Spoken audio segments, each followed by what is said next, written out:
Hey everybody, welcome back to theclinicaltrialsguru.com. Again, it's theclinicaltrialsguru.com. Very quick video today. I've been doing a lot of the long form videos slash podcasts lately that go like 20 minutes, 30 minutes, even some interviews that go over an hour. This one's going to be just like 2 or 3 minutes. I got a question from someone from a research clinic asking what is the appropriate time frame for lab results to be reviewed. So basically, when you do a study, as a research clinic, when you're conducting a study, let's say the subject comes in for a screening visit or a baseline visit or whatever visit it may be, any visit that entails lab samples to be collected.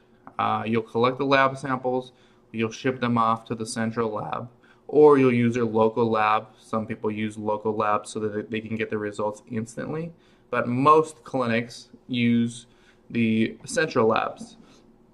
And so you send them off, they go overnight shipping to the central lab. So the next day, probably the next morning, the central lab will receive the lab results or the lab samples. They'll process the lab samples and they'll usually fax you the lab results that day. So the next business day, they will fax you the lab results. Sometimes they will email you the lab results. I've been hearing from sites. I haven't experienced this yet, but it would make sense that they're starting to do this now that we're going green. Everyone's going green again.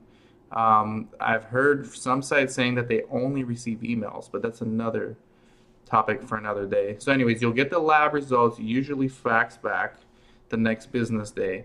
So now the question becomes, when should the PI review, or the sub-I, if they're a MD, review the lab results?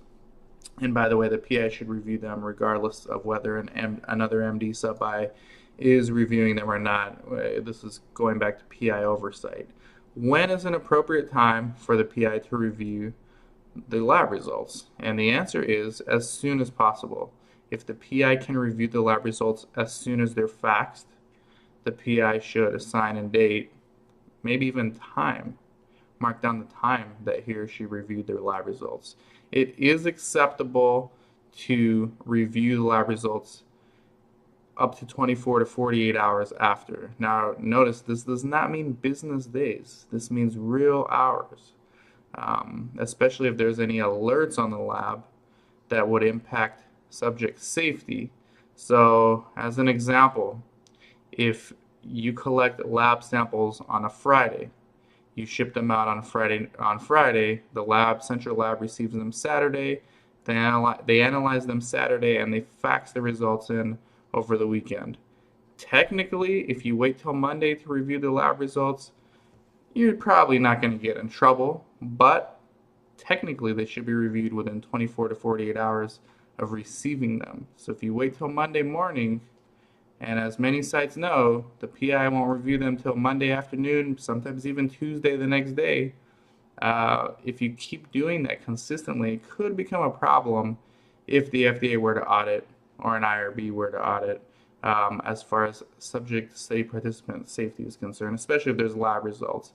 Because while you may take weekends off, your clinic might have weekends off, study participants, they don't have weekends off. If an emergency occurs on a Sunday at 3 in the morning, guess what? Someone from the site has to be alerted that the subject had an SAE. If he or she ends up in the ER, someone's got to be aware of that. So that's just one of the little nuances and one of the things I wanted to get back to you guys for this video and to answer this question.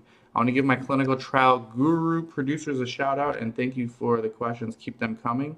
It's Sarah Elizabeth Siegler, Resolve Research Solutions, Accurate Clinical Trials, Erdhart Clinical Trials, PTNR, Patrick Stone, Darshan Kulkarni, Biopharm Systems, Zymewire, Mozio, South Coast Clinical Trials, Breakthrough Clinical Trials, St. Paul Medical Research Center in Miami, Florida, Investigators Research Group LLC, and phlebotomy services. And let me know if you want to be a clinical trial guru producer. It's only $99 for a lifetime membership. Anyways, hope this helps. When is the appropriate time to get back to your lab results or to review lab results in a clinical trial?